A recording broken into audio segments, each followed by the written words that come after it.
Baik, terima kasih untuk kesempatannya. Selamat malam kepada Bapak David Marikotero. Selamat malam pada saudara Presiden. Pada kesempatan ini kita akan membahas tentang perbandingan hukum tata negara antara Indonesia dan Timor Leste sekaligus dengan Amerika Serikat. Tujuan dari perbandingan hukum tata negara ini untuk memahami kelemahan dan kelebihan dari sistem hukum Indonesia dan juga Timor Leste sekaligus dengan Amerika Serikat.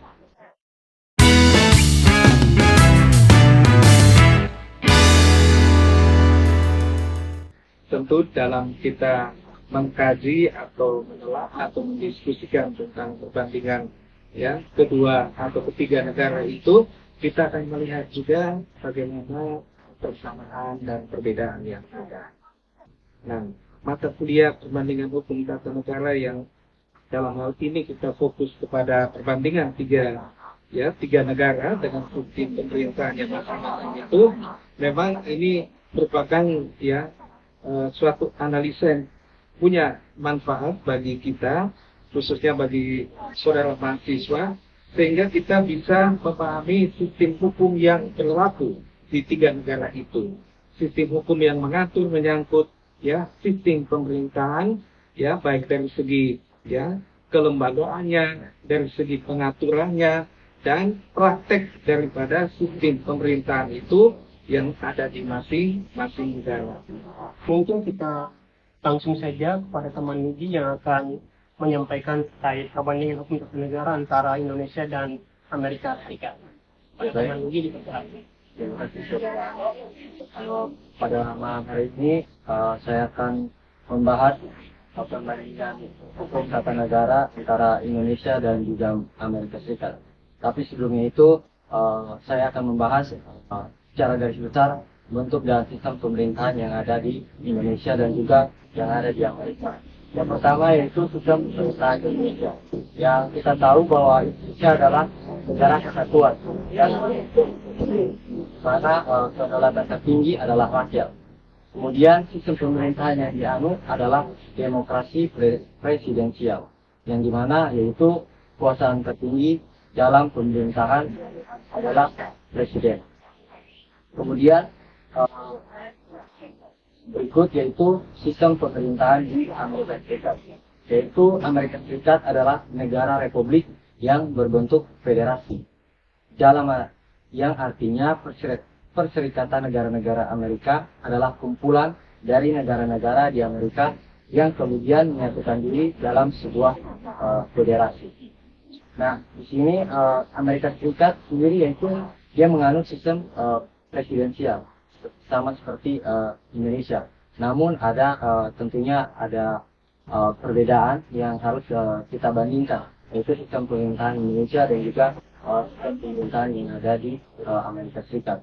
Yaitu perbandingannya baik Indonesia maupun Amerika Serikat menganut sistem trias politika, yaitu di mana adanya legislatif, eksekutif, dan juga ada lembaga yudikatif. Kemudian Indonesia menganut distribution of power, sedangkan Amerika menganut separation of power dengan checking power with power. Nah, di Indonesia masing-masing lembaga pemerintah terdapat pembagian kekuasaan, baik itu legislatif, eksekutif maupun yudikatif. Nah, sementara di Amerika Serikat terdapat suatu pemisahan yang tegas di antara lembaga pemerintahnya dengan mengawasi kekuasaan dengan kekuasaan, sehingga terciptanya check and balance. Nah, agar check and balance dapat terwujud, itu diadakan Kongres, yaitu Kongres memiliki kekuasaan untuk membuat undang-undang federal. Kemudian kalau di Indonesia sendiri, kalau di dalam sistem pemerintahnya itu presiden sebagai kepala negara. Kalau di Amerika presiden menjabat sebagai kepala negara dan juga sebagai komando tertinggi dalam militer di Amerika Serikat. Kemudian dia juga bisa memveto rancangan undang-undang yang ada di Amerika Serikat. Mungkin sekian dari saya. Baik, terima kasih kepada Freddy yang sudah memberikan pernyataan dari negara antara Amerika Serikat dan juga Indonesia. Terima kasih. Oke, baik. Tadi kita semua sudah mendengar perbandingan hukum tata negara yang ada di Indonesia dan juga di Amerika Serikat. Selanjutnya materi berikutnya itu perbandingan KTN antara Indonesia dan Timor Leste. Saya berikan kepada Saudara Ano untuk menjelaskan. Baik, terima kasih kepada Saudara Feli yang sudah memberikan kesempatan. Kali ini saya akan menyampaikan tentang negara antara Indonesia dan Indonesia. Selebihnya tadi sudah dipaparkan.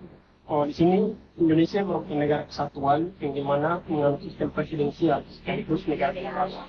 Mungkin saya langsung saja pada poin intinya, di mana sistem pemerintahan Indonesia yang kita bandingkan dengan Timor Leste, bahwa sistem pemerintahan Indonesia menerapkan sistem presidensial, dan di mana presiden adalah kepala negara dan kepala pemerintahan.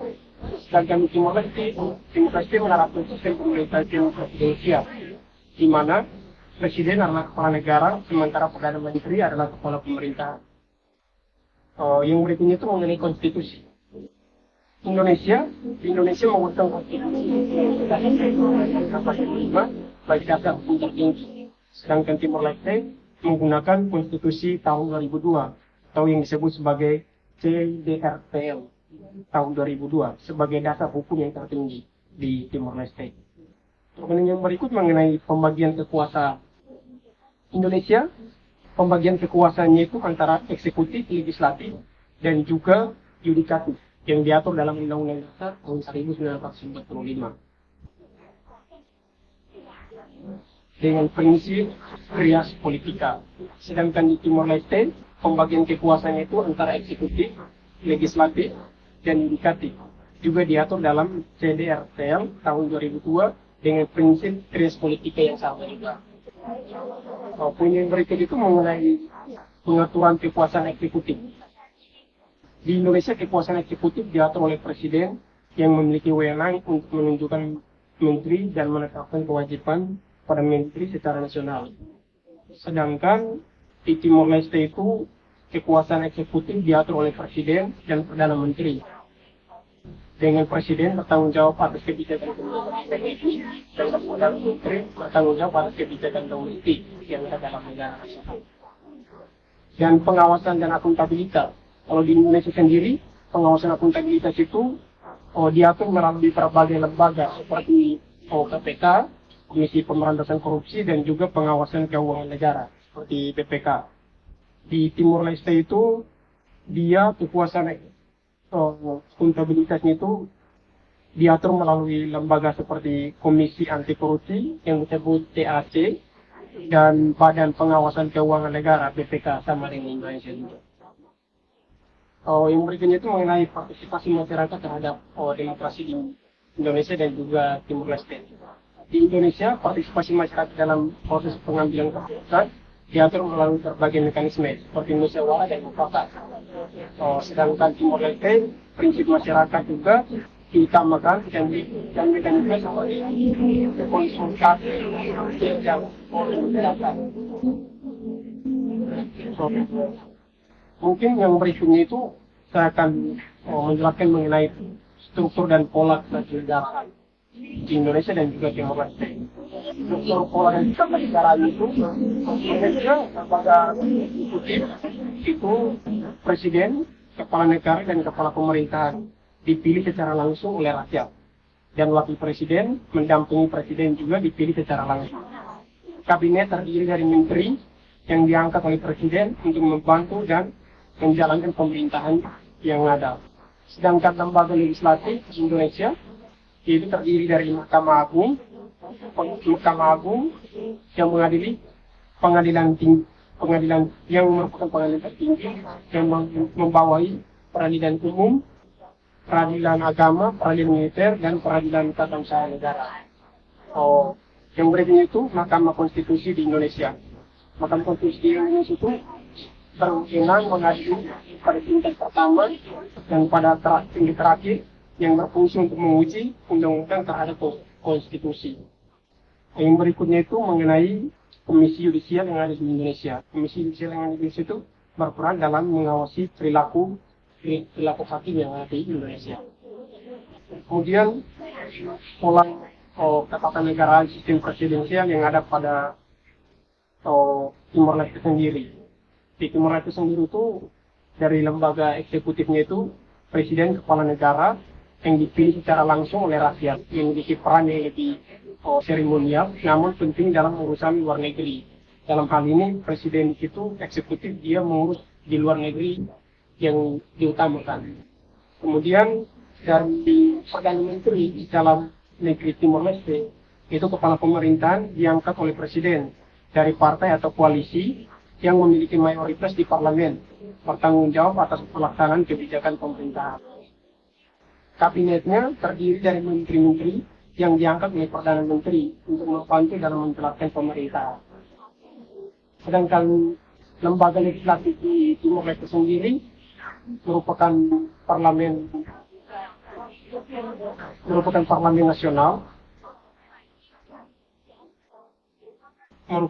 nasional yang lembaganya itu legislatif unikameral. Dia, anggota parlemennya itu dipilih melalui pemilu, berfungsi untuk membuat undang-undang dan mengawasi eksekutif. Sedangkan lembaga yudikatif di Timor Leste sendiri itu terdiri dari Mahkamah Agung, pengadilan tertinggi di Timor Leste. Sedangkan pengadilan yang lain itu termasuk pengadilan umum, pengadilan administratif, dan pengadilan militer. Dari pola ketatanegaraan Timor Leste sendiri, itu kekuasaan eksekutif dibagi antara presiden dan perdana menteri dengan presiden dari parlemen nasional. Desentralisasinya itu terbatas. Pemerintahan pusat memiliki peran dominan dalam administrasi, namun terdapat upaya untuk mengindahkan otonomi lokal. Sedangkan Indonesia dibagi dalam beberapa sistem. Kurang lebih itu Indonesia mempunyai otonomi daerah, fungsinya itu untuk otonomi daerah membuat peraturan yang terdapat dalam otonomi daerah sendiri. Baik, mungkin selanjutnya kita masuk pada sesi diskusi yang dimana telah dipaparkan mengenai perbandingan negara antara Indonesia dan juga Amerika Serikat. Mungkin saya akan bertanya kepada teman Ludi yang tadi sudah mengawarkan tentang perbandingan untuk negara Amerika Serikat dan juga Indonesia. Yang lebihnya yang mau saya tanyakan itu mengenai pemilu di Amerika Serikat. Mungkin dipilih secara langsung oleh rakyat atau diwakili oleh lembaga. Mungkin dari teman bisa jawab. Oke, baik, terima kasih Saudara Rano atas pertanyaannya. Jadi pemilu di Indonesia dan di Amerika tentunya sangat berbeda. Kalau di Amerika itu pemilihannya 4 tahun sekali, kalau di Indonesia itu 5 tahun sekali. Nah, ya kalau pemilihan contohnya presiden dan wakil presiden di Amerika itu mereka dipilih oleh sebuah badan pemilihan atau electoral college, di mana badan pemilihan itu dipilih langsung oleh rakyat dalam pemilu. Jadi sangat berbeda sistem pemilu di Indonesia dan juga di Amerika. Kalau di Indonesia rakyat yang memilih langsung, contohnya presiden atau wakil presiden. Tapi kalau di Amerika itu rakyat dipilih melalui badan pemilihan atau electoral college. Oke, jadi memang itu yang menarik ketika kita melihat perbedaannya.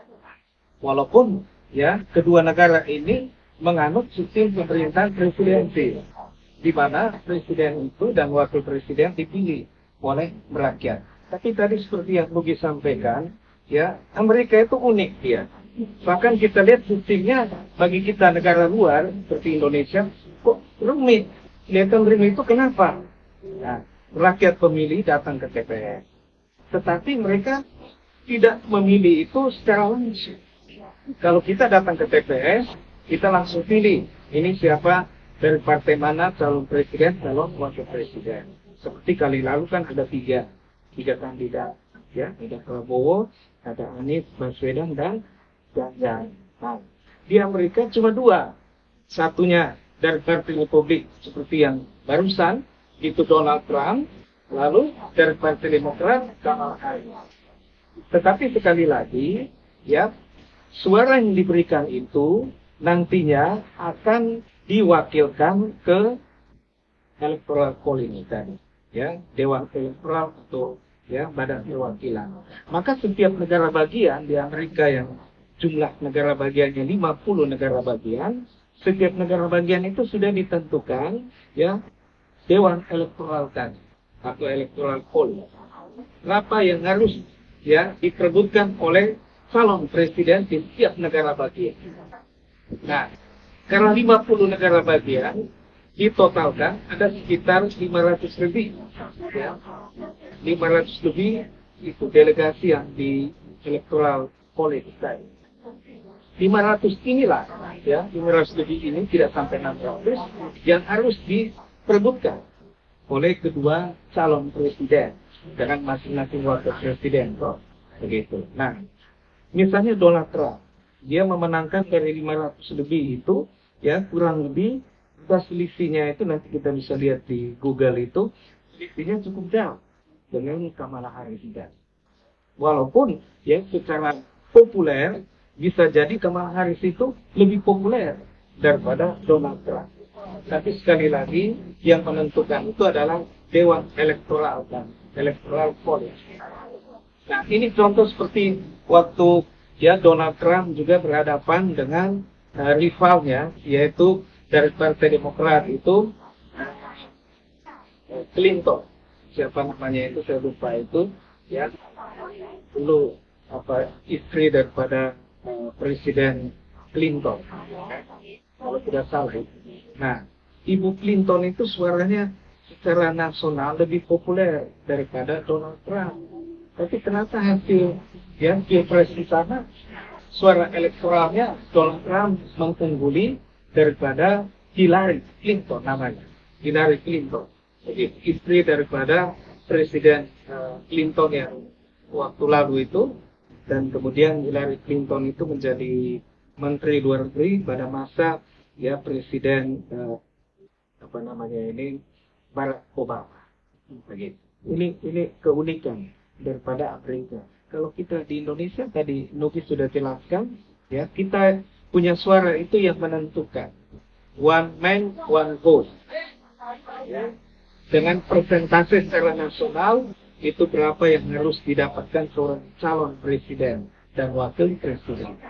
Maka contohnya kali lalu ya pada bulan Februari ketika pilpres ya kita punya ya pilihan kepada 3 calon itu, namun yang memenangkan adalah ya Prabowo dengan Gibran. Karena 50% lebih ya mereka mendapatkan suara nasional. Ini yang kalau di Amerika dikatakan ini populer dia, tapi belum tentu ya di Dewan Elektoral tadi bisa mereka dapatkan jumlah suara yang mayoritas. Begitu. Jadi ini contoh bagaimana keunikan ya perbedaan yang ada di Amerika dengan di Indonesia. Oh, baik. Berarti sistem suaranya itu di Amerika Serikat diwakilkan oleh lembaga. Iya, yang namanya tadi Electoral College tadi. Ada yang menyebut Dewan Elektoral. Mereka itu sudah 50 negara bagian, jumlah keseluruhan itu dihitung 500 lebih. Ini yang diperbutkan. Yang berbeda karena mendapat sistem presidensial seperti jadi sepertinya ya ada perwakilan. Kita memilih tapi bukan langsung tapi diwakilkan lagi. Dan itu yang diperbutkan tadi. Maka saya contohkan misalnya Hillary Clinton, Kamala Harris, kan populer mereka. Bisa jadi kalau jajak pendapat yang dilakukan oleh lembaga survei di sana, mereka itu suaranya bisa melampaui daripada Donald Trump. Tapi karena sistemnya harus ya dengan electoral college, dewan elektoral, justru disitulah ya walaupun Hillary Clinton, Kamala Harris dari Partai Demokrat, keduanya ini yang begitu populer, ya suaranya mendapat tinggi daripada Donald Trump, tapi nyatanya Donald Trump bisa mendapatkan secara mayoritas, ya mendapatkan ya sebagian besar atau mayoritas suara yang di dalam dewan elektoral.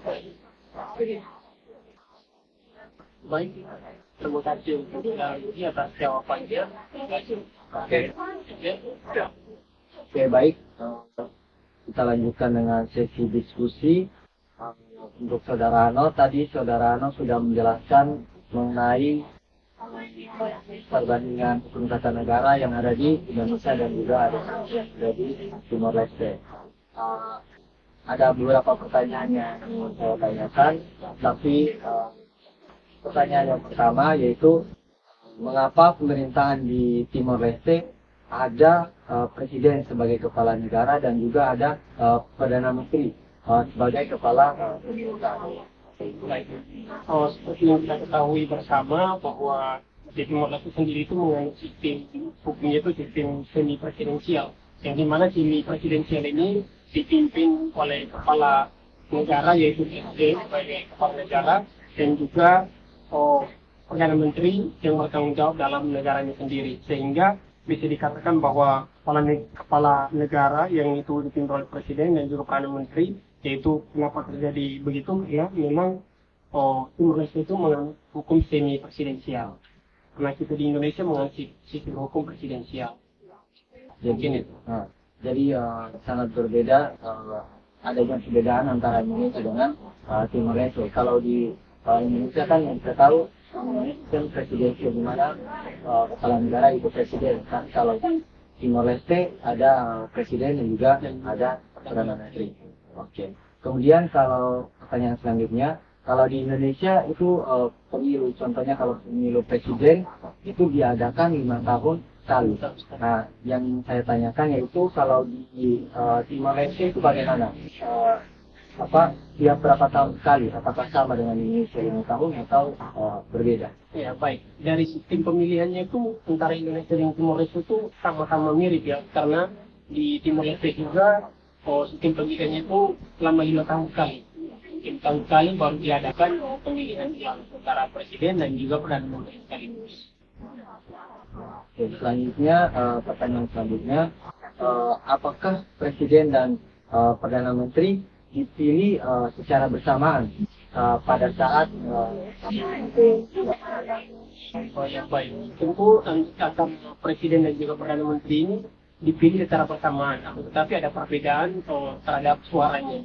Dari presiden sendiri itu dipilih langsung oleh suara rakyat, mana suara rakyat itu menentukan presidennya. Sedangkan dari perdana menteri yang ditentukan itu oleh koalisi partai, yang dimana multi partai yang koalisinya itu lebih tinggi atau suaranya lebih tinggi dari partainya yang suara lebih tinggi, dia yang mendelegasikan atau menentukan salah satu untuk menjadi perdana menteri dalam negara.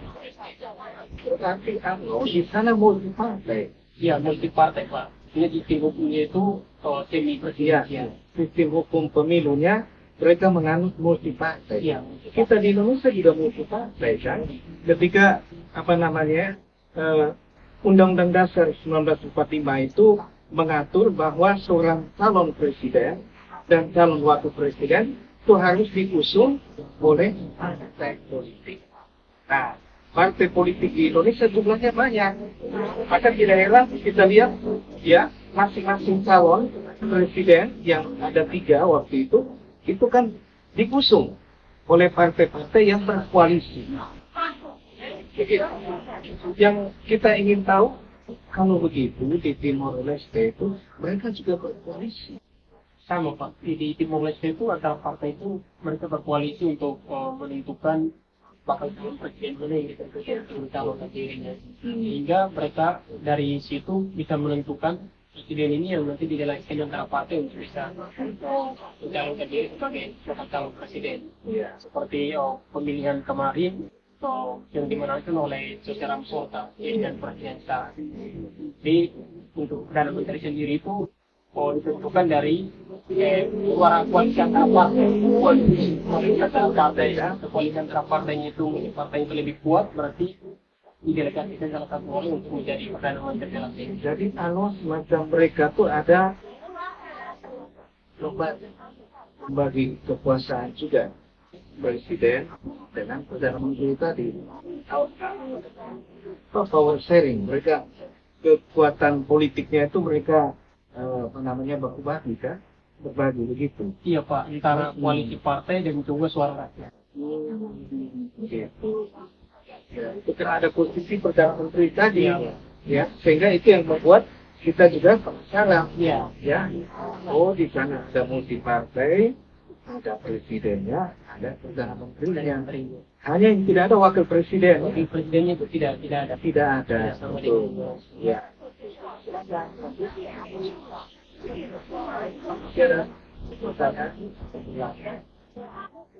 Oke, saudara mahasiswa, kita mau berbincang yang lebih jauh lagi ya mengenai Timor Leste. Namun tentu di sini kita coba memperbincangkan tingkat partisipasi pemilih di Timor Leste yang nanti saudara Ano bisa membandingkan dengan tingkat partisipasi pemilih di Indonesia pada saat pemilihan presiden pada bulan Februari 2024 yang barusan. Jadi bagaimana dengan tingkat partisipasi pemilih di Timor Leste pada pilpres atau pemilu yang akan datang? Baik Pak, presentasi pemilu di Timor Leste dan juga di Indonesia itu sangat berbeda jauh seperti antara belakang terhadap pemilu. Di Timor Leste sendiri itu presentasi terhadap pemilu itu kurang lebihnya itu 62,9%. 62, ya, tidak sampai 63, Tidak sampai itu Pak. ya. 62,9%. Kalau di Indonesia sendiri kita tahu bahwa pemilu kemarin itu presentasi partisipasi masyarakat terhadap pemilu itu kurang lebih itu 88,1%. Jadi perbandingannya jauh. Bandingannya itu sangat jauh sekali. Iya. Kalau kita mau bandingkan Timor Leste dengan Indonesia, itu sangat jauh. Berarti tingkat kesadaran politik dari masyarakat dalam pemilu itu di dua negara ini menunjukkan Indonesia ya tingkat partisipasi pemilihnya begitu tinggi. Iya, lebih fanatik lah kalau mau dibilang untuk fanatik pemilu itu lebih tinggi di. Artinya pelan-pelan semakin matang. Iya. Ya, masyarakat Indonesia itu berdemokrasi dan mereka menyadari pentingnya ya pemilihan umum termasuk pemilihan presiden ini karena ini sangat menentukan bagi kelanjutan negara kita, negara Indonesia. Ya, itu tentunya kalau kita berperspektif ya masyarakat kita orang Indonesia. Tapi kita tidak tahu di Timor Leste kenapa mereka hanya 62% saja kan? Ya. Namun bagaimanapun hasil pemilihan di sana kita ketahui tidak ada kecuali. Sehingga pemilu atau pemilihan presiden di Timor Leste kan sudah berjalan dengan baik selama ini. Begitu. Ada hal lain yang mau disampaikan sehubungan dengan ini? Baik, mungkin terkait dengan yang terjadi dalam pemilu, mungkin di Timor Leste ada juga. Namun berkaitan dengan beberapa partisipasi masyarakat yang memang fanatik dalam pemilu tersebut. Ya. Tetapi ini tidak semacam tidak disebarkan unitas seperti Indonesia. Kalau Indonesia itu dia partisipasi masyarakat terhadap pemilu itu sangat tinggi. Ya. Jadi sehingga konflik antara pemilu dan Timor Leste itu sangat minim di presentasi. Oke. Kalau di sana itu kaum perempuan itu mereka juga artinya menggunakan hak pilih mereka seperti di Indonesia. Di Indonesia itu kan menariknya kaum perempuan, ya persoalan gender ini kan dalam pemilihan yang kita lihat selama ini kan tingkat partisipasi pemilih perempuan juga tinggi, begitu. Kalau di Timor Leste apakah mirip-mirip seperti di Indonesia kan? Di Timor Leste untuk pemilu itu untuk perempuan juga ikut memilih Pak. Ya, itu partisipasi dari masyarakatnya itu yang pandangan dari masyarakat perempuan terhadap politik itu ya, yang ini. betul. Jadi untuk saat masa pemilu, budaya. masa pemilu itu pas pencoblosan itu kadang pemikiran masyarakat perempuan itu terlalu berpihak pada pihak politik. Jadi tidak memikirkan untuk KTP untuk mencoblos. Iya. Jadi ini kan umumnya baik di Indonesia atau di Timor ya, di NTT juga dengan Timor Leste itu ada faktor budaya juga. Budaya kenapa? Karena budaya kita itu kan patriarki, laki-laki yang lebih diutamakan. Maka di dalam pengambilan keputusan, partisipasi politik, ya dari perspektif atau sudut pandang budaya ini, ya, itu laki-laki yang lebih dominan. Maka tidak mengherankan ada pengaruhnya kepada kaum perempuan. Ya, ada yang berpandangan bahwa urusan politik urusan laki-laki. Perempuan ya urusannya hanya dalam urusan rumah tangga, menyediakan makan minum bagi keluarga dan lain-lain. Begitu. Inilah yang menyebabkan ya tingkat partisipasi kaum perempuan bisa jadi juga menurun dibanding laki-laki. Ya, soalan budaya tadi. Ya, budaya patriarki. Patriarki itu budaya di mana laki-laki itu lebih dominan ya dalam berbagai urusan publik, termasuk ya urusan politik ya dan lain-lain.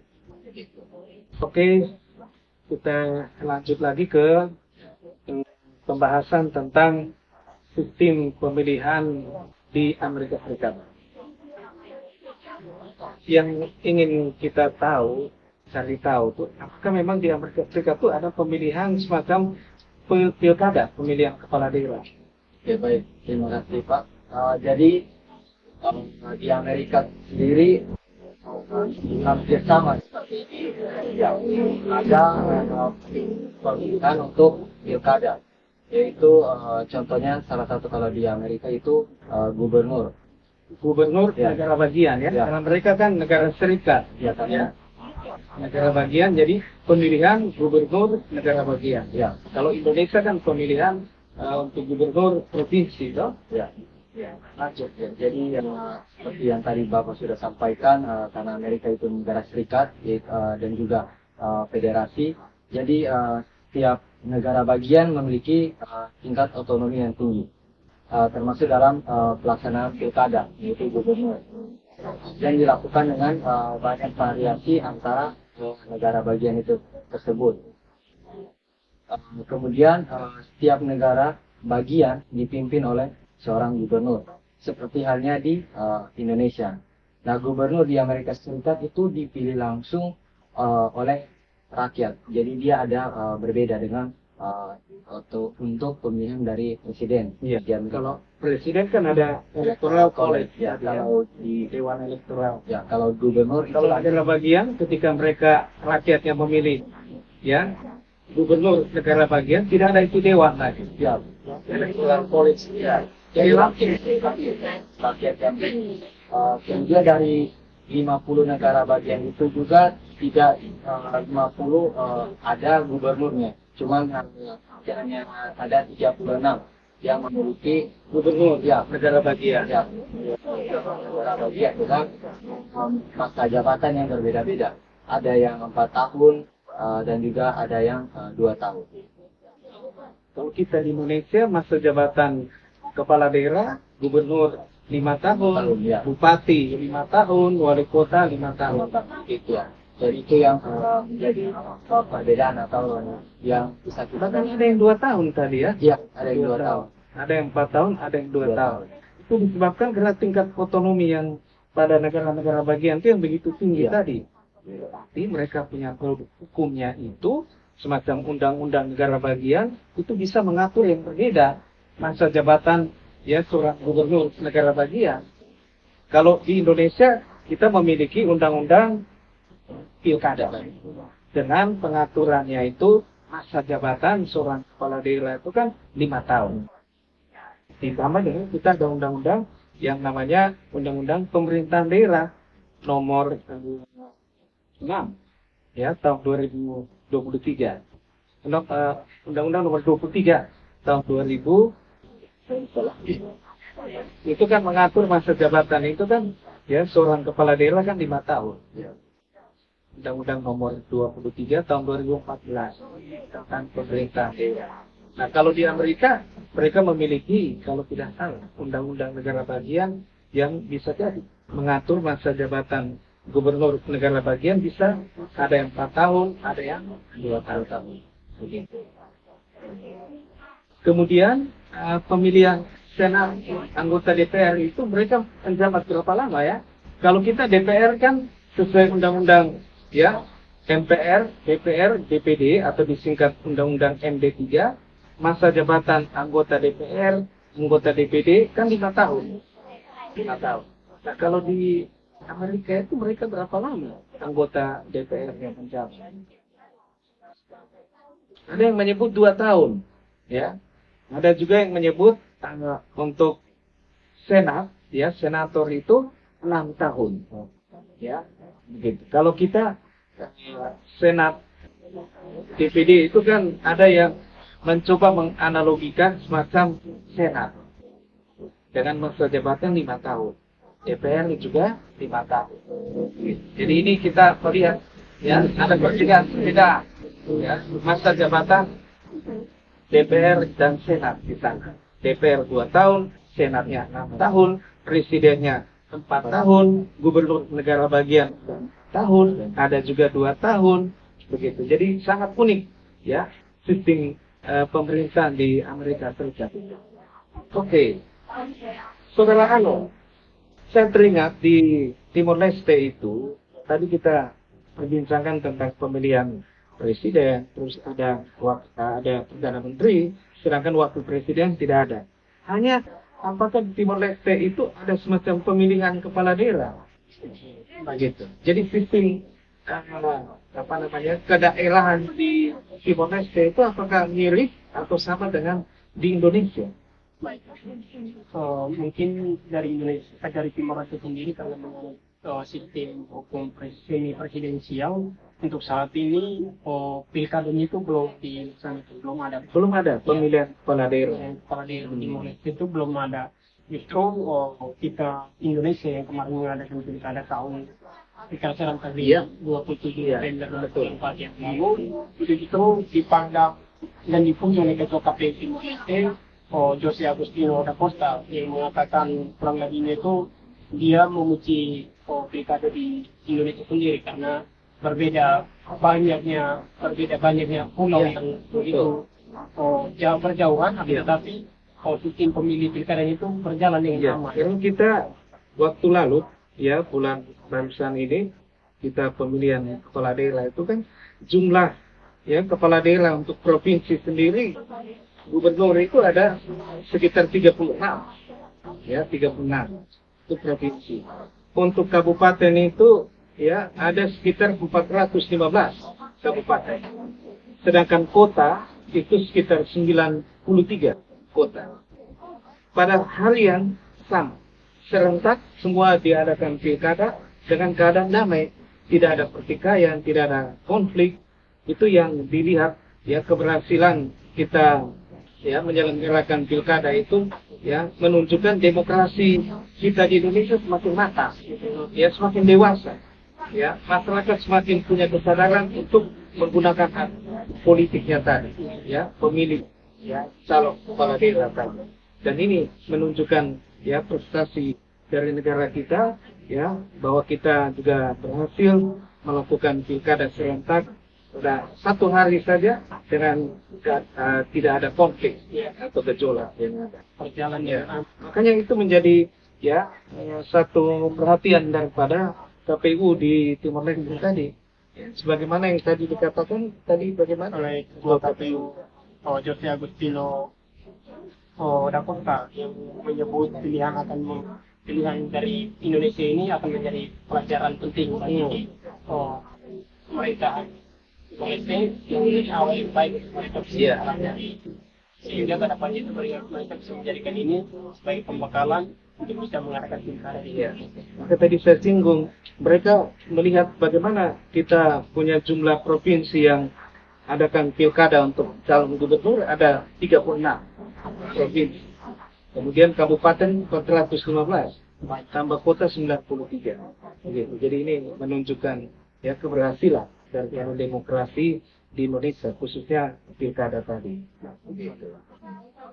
Oke.